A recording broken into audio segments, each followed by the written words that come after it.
නමෝ තස්ස භගවතු අරහතු සම්මා සම්බුද්දස්ස සාදු සාදු සාදු. අපගේ පරම පූජනීය ගුරු දේවෝත්තම පින්වත්ලු ස්වාමීන් වහන්සේට নমස්කාර වේවා. නිදුක් නිරෝගී දීර්ඝායුෂ සම්පන්නියම සැලසේවා. සාදු සාදු සාදු. ශ්‍රද්ධාවන්ත පින්වත්නි, පටිච්ච සමුප්පාදයේ පිළිබඳව බුද්ධ දේශනාවට අනුව අපි මේ දහම් කරුණු ඉගෙන ගන්න වැඩසටහන් මාලාව. අපි පටිච්ච සමුප්පාදය ඉගෙන ගැනීම අපිට මේ ඉගෙන ගන්නට ලැබෙන අවස්ථාව අතිශයින්ම දුර්ලභ මහා පිනක විපාකයක්. මොකද ලෝකේ කිසිම ආගමක, කිසිම ධර්මයක, කිසිම දර්ශනයක, කිසිම ඉගැන්වීමක හේතුඵල ධර්ම විස්තර කරන්නේ නැත. මේ හේතුඵල ධර්ම විග්‍රහ කිරීම බුදු කෙනෙක්ම ලෝකෙට පහළ වෙලා කරන ධර්මතාවය. පටිච්චසමුප්පාද විස්තර කිරීම. බුදු කෙනෙක් ලෝකෙට පහළ වෙන්නේ චතුරාර්ය සත්‍ය ධර්මයේ දේශනා කරන්නනේ. ඒකට චතුරාර්ය සත්‍ය ධර්මයන්ගෙන් මේ පටිච්චසමුප්පාදය අයිති වෙන්නේ දුක්ඛ සමුදයට. පටිච්චසමුප්පාදේ නිරෝධය අයිති වෙන්නේ දුක්ඛ නිරෝධයට. එතකොට අපි ගත්තොත් එහෙම පංච උපාදානස්කන්ධය ආදී දේවල් අයිති වෙන්නේ පටිච්චසමුප්පාදයෙන් හටගත් දේවල් වලට. කියන්නේ දුක්ඛ සමුදයෙන් හටගත් දුක. හොඳට තේරෙනවා සූත්‍ර දේශනා කියවගෙන යනකොට. පටිච්චසමුපාදයේ විමසනකොට පටිච්චසමුපාද විමසන කෙනාට තමයි පංච උපාදානස්කන්ධේ හට ගැනීම නැතිවීම තේරෙන්නේ. ඒ වගේම අනිත්‍ය තේරුම් ගන්න කැමති කෙනාට අනිත්‍ය ප්‍රකට වෙන්නේ හේතුඵල ධර්ම ප්‍රකට වුණොත්. ඇයි හේතුඵල ධර්ම හේතුව නැති වෙනකොට ඵලය නැති වෙන එකයි, හේතුව හට ගන්නකොට ඵලය හට ගන්න එක තුලින් නේද අනිත්‍ය කියන එක ලෝකේ පවතින්නේ. ඉතින් ඒ නිසා මේ කරුණු කාරණා තේරුම් ගැනීම හරි උපකාරයි.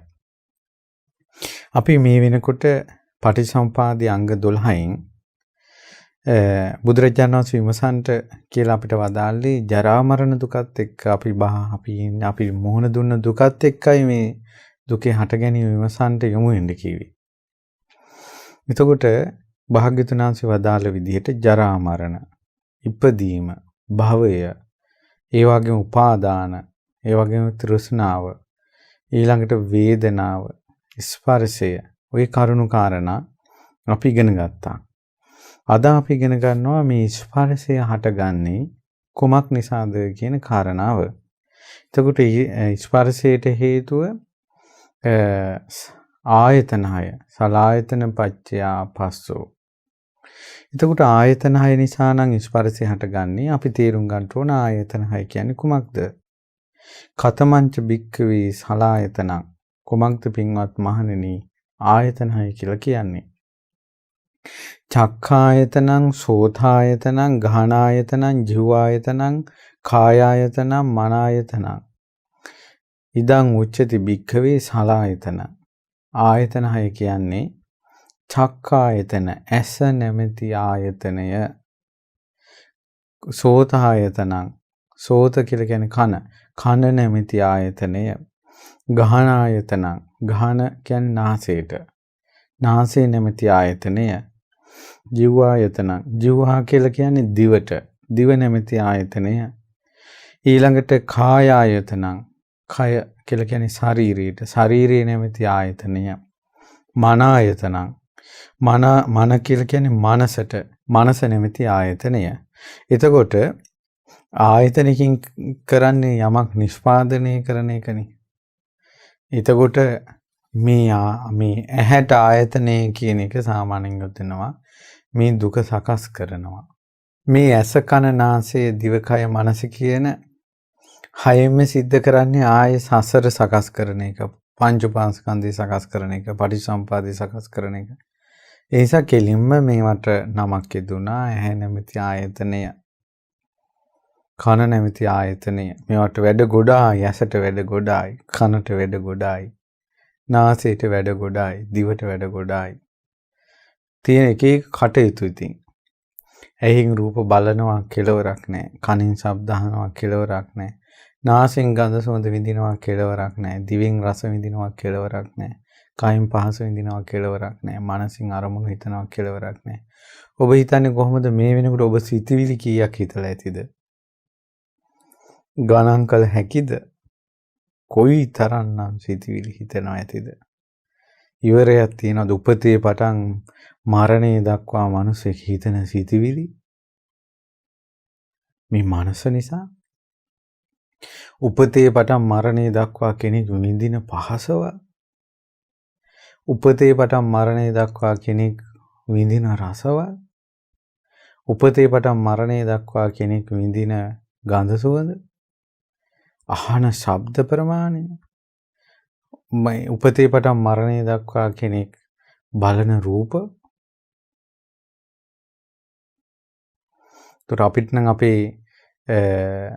අපේ ජීවිතය ගත්තොත් අපේ ඇඟට බරක් කියන්න පුළුවන් කිලෝමීටරයි. උස දිග පල්ල කියන්න පුළුවන්. නමුත් මේ ආයතන හයෙන් කරන වැඩ ටිකට දිග පල්ලක් උසක් බරක් එහෙම කියන්න පුළුවන්ද? අපිට ඉපදෙනවා කියලා ලැබුණේ ආයතන හයක්. ඊළඟට අපි මැරෙනවා කියලා මැරෙන්නේ ආයතන හයක්. වයසට යන්නේ ආයතන හයක්. ප්‍රිය දේවල් කියලා අපි අල්ලගන්නේ ආයතන හයක්. අප්‍රිය දේ කියලා බැහැර කරන්නේ ආයතන හයක්. ලෙඩ වෙන්නේ ආයතන හයක්. සමස්ත දුක් ඛන්දයම සියලු දුකම මේ ආයතන හයට කේන්ද්‍ර වුණා. දැන් එතකොට මේ පටිච්චසමුපාදය අපිට මුලින් කියවනකොට ඉගෙන ගන්නකොට අපිට තේරෙනවා මේ ආයතන හයම කොච්චර මේ පටිච්චසමුපාදය තුල වැඩ කරනවද?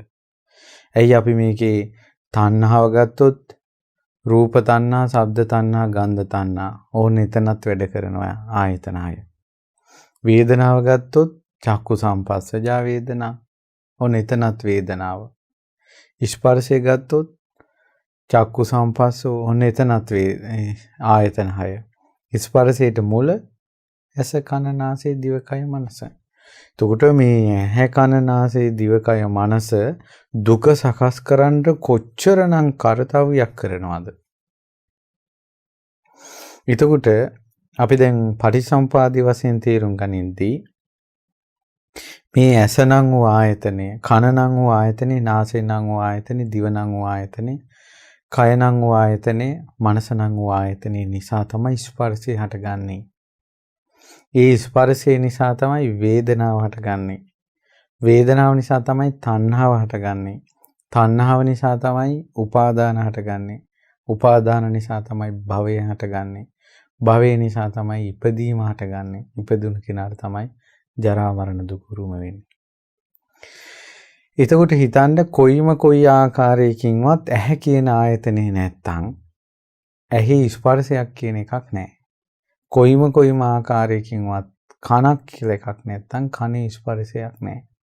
කොයි ආකාරයකින්වත් නාසය නැත්තම් කොහොමද ගඳ සුවඳක් ස්පර්ශ වෙන්නේ? දිවක් නැත්තම් කොහොමද ගඳ සුවඳක් මේ රසයක් ස්පර්ශ වෙන්නේ? කයක් නැත්තම් කොහොමද පහසක් ස්පර්ශ වෙන්නේ? මනසක් නැත්තම් කොහොමද සිතිවිලි ස්පර්ශ වෙන්නේ? ඒතකොට එහෙනම් අනිවාර්යයෙන්ම මුල ස්පර්ශයට හේතුවම ආයතන හයක් තිබීම. සලආයතන පච්චයා පස්සෝ. ඒතකොට ආයතන හයට තමයි මේ ලෝක සත්වය මූලා වුනේ. මම මගේ ආත්මය කියලා අල්ලගත්තෙත් ආයතන හය. අතාර ගන්න බැරුව ඉන්නෙත් ආයතන හය.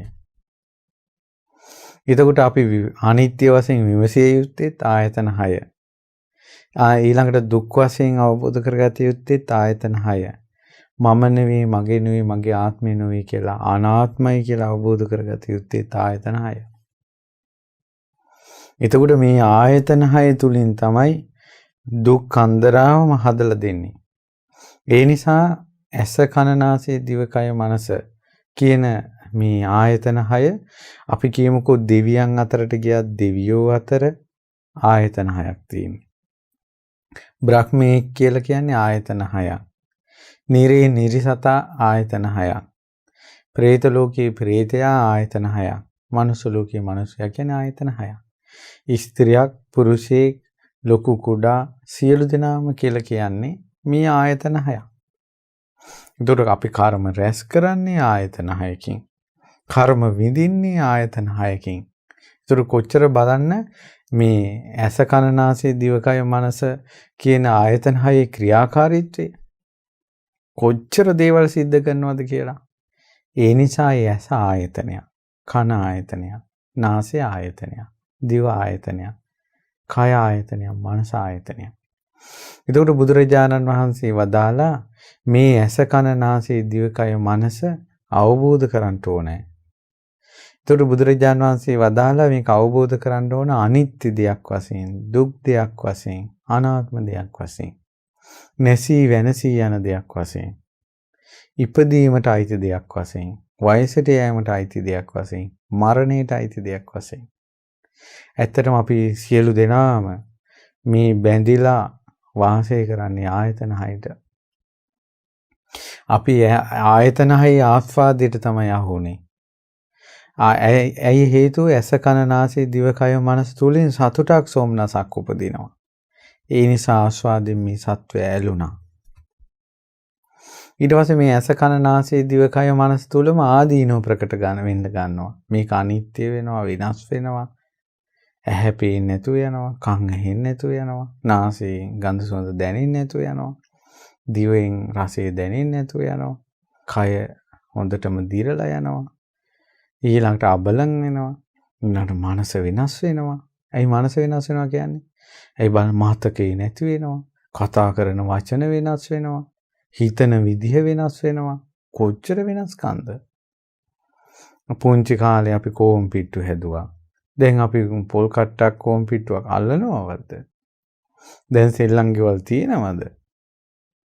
බලන්න ඒ කාලේ ඉස්කෝලේ යන කාලේ වෙන විදියකට අපේ හිතීමේ රටාව තප්පරෙන් තප්පරයට වෙනස් වෙවි යන හැටි. කවදාවත් මේ හිත ආපහු එහෙම එක තැනක රඳවනවා කියලා එකක් නැහනේ. හැම දෙයක්ම වෙනස් වෙවි යනවානේ. මේ අනිත්‍ය අපිට නතර කරන්න බෑ. වෙනස් වීම අපිට නතර කරන්න බෑ. මේ ආයතන 6 අපිට තියෙන්නේ අවබෝධ කරගන්නමයි මේකයි සත්‍ය ස්වභාවය කියලා. අපි කොච්චර ඇස් වලට කණ්ණාඩි දැම්මත්, කන් වලට මැෂින් දැම්මත්, ඒ වගේ නොයේක් බෙහෙත් හේත් පාවිච්චි කළත් මේකේ අබල දුබල වෙලා, ජරා ජීර්ණ වෙලා මේක නැසී වෙනසී යෑම කාටවත් මේ නතර කරන්න බෑ. මේ ආයතන 6 අපි කරපු දෙයක්ුත් නෙවෙයි. අපි ආයතන 6 කළා නම් අපේ ඇස් කන් නාසය දිව කය මනස අපි මීට වැඩිය වෙනස් කරගන්නවා. ඊළඟට අපි මේ අපිට මේ ඇහැ කන නාසය දිව කය මනස අපිට කවුරුවත් කරලත් නැහැ. එහෙම කළා නම් අපිට ඇයි අපේ ඇහැ මෙහෙම හැදුවේ, ඇයි කන මෙහෙම හැදුවේ, නාසය මෙහෙම හැදුවේ කියලා අපිට බනින්නවත් කෙනෙක් ඉන්නවා. නමුත් අපේ ශරීරයේ හැදිච්ච විදිහට අපි කාටද බනින්නේ? එතන අනුන් විසින් කළා නම් එහෙනම් අපි කරන කර්ම ඒ ඔක්කොම අනිත් අයටම පටවන්න පුළුවන්. අනුන් විසින් කළත් නැහැ. ඒකට තමා විසින් කරලත් නැහැ. ඉබේ හටගනත් නැහැ. එහෙනම් හේතුඵල ධමයකට හටගත්ත දේවල්. හේතුවකට අනුව හැදිච්ච දෙයක් ඇහැ කියන්නේ. ඒකට ඇස්වල එක එක්කෙනාගේ වෙනස්කම් තියෙනවානේ. ඇයි චක්කුම් බික්කවේ පුරාණ මිදං කම්මං. ඇහැ කියන්නේ පැරණි කර්මයක්. කලින්ම අපි ඇහැක් හැදෙන විදිහට කර්ම සකස් කළා. ඇහැක් හැදුණා. ඊට පස්සේ ඒකට විඳින ඇහි එක එක විදිය, හැඩ, තල, ඇහි ස්වභාවය. ඊළඟට සෝතම් බික්කවේ පුරාණ මිදං කම්මං. කන කියලා කියන්නේ පැරණි කර්මයක්. නාසය කියන්නේ පැරණි කර්මයක්. දිව කියන්නේ පැරණි කර්මයක්. ඊළඟට කය කියන්නේ පැරණි කර්මයක්. මනස කියන්නේ පැරණි කර්මයක්. ආයතන 6 පැරණි කර්මයන් නිසා තමයි මනස පවා පැරණි කර්මයන් නිසා තමයි එක එකිනෙකට එක එක විදිහට හිතෙන්නේ. සමහර අයට පහත් ලාමක දේවල්ම හිතෙනවා. සමහර අයට උතුම් දේවල් හිතෙනවා. සමහර අයට හීන තුච්ච දේවල් හිතෙනවා. සමහර අයට ප්‍රණීත දේවල් හිතෙනවා. දැන් සමහර අයට හිතෙන දේවල් දැක්කට පස්සේ අපිට හිතෙනවා අනේ මේවා අපිට හීනකින්වත් හිතෙන්නේ නැහැ නේ කියලා. ඇයි එහෙම හිතෙන්නේ නැත්තේ? අරයට එහෙම හිතුනේ ඔහුට ඒ හිත හදලා දුන්නේ පැරණි කර්මයකින්. දැන් තවත් කෙනෙකුට එහෙම හිතෙන්නේ නැත්තේ යාගේ හිත හදලා තියෙන්නේ පැරණි කර්මයකින්. එතකොට මේ ආයතන හයේ වෙනස්කම් වෙන්නේ ඒ කෙනා සසරේ පුරුදු කරපු දේවල් එක්ක අනුව. එතකොට ඒ අමතර කාරණාවක් අපි එහෙම සිහි කළේ දැනට පටිච්ච සමුපාදයේ තේරුම් ගැනීමේදී ආයතන හය කියන කාරණාව තේරුම් ගන්න ওই විදිහට. දැන් අද වැඩසටහනෙන් තේරුම් ගත යුත්තේ ස්පර්ශය ඇති වෙන්නේ ආයතන හයෙන්. ආයතන හය යනු කුමක්ද? ඇස නම් වූ ආයතනේ, කන නම් වූ ආයතනේ, නාසය නම් වූ ආයතනේ, දිව නම් වූ ආයතනේ, කය නම් වූ ආයතනේ, මනස නම් වූ ආයතනේ. ඕක මතක තිබ්බම ඇති. දැනට ආයතන 6. එතකොට ආයතන 6 යම් තැනකද ස්පර්ශය එතනයි. ස්පර්ශයේ යම් තැනකද වේදනාව එතනයි. වේදනාව යම් තැනකද තෘෂ්ණාව එතනයි. තෘෂ්ණාව යම් තැනකද උපාදාන එතනයි. උපාදාන යම් තැනකද භවය එතනයි. භවය යම් තැනකද ඉපදීම එතනයි. ඉපදීම යම් තැනකද ජරා මරණ එතනයි. එහෙනම් මුළු සංසාරෙම ඇහැ තුල හැදෙනවනේ. කන තුල හැදෙනවනේ. නාසය තුල හැදෙනවනේ. දිව තුල හැදෙනවනේ. කය තුල හැදෙනවනේ. මනස තුල හැදෙනවනේ. සසර හදා නේද අපි මේ ඉන්නේ. නෝට අපි හිතන්නේ ගේ හැදුවා. වත්ත පිටිය හැදුවා. දරුවෝ හැදුවා. කියලා අපි කිව්වට අපි හදලා තියෙන අවසාන යනකොට මොකද්ද? සසර හදලා තියෙන්නේ. ඒ නිසා අපි මේවා ඉදිරියට ටික ටික තේරුම් ගන්න ඕන. ඒ නිසා ආයතන 6 කියන්නේ ඕකට. ඉතින් ඒ නිසා ආයතන 6 තුලින් අපිට නිදහස් වෙලා මේ ධර්මය අවබෝධ කරන්න, හේතුඵල ධර්ම අවබෝධ කරන්න අද ධර්මයේ කතා කිරීම හේතුපකාර වේවා කියලා සිත ප්‍රාර්ථනා කරනවා.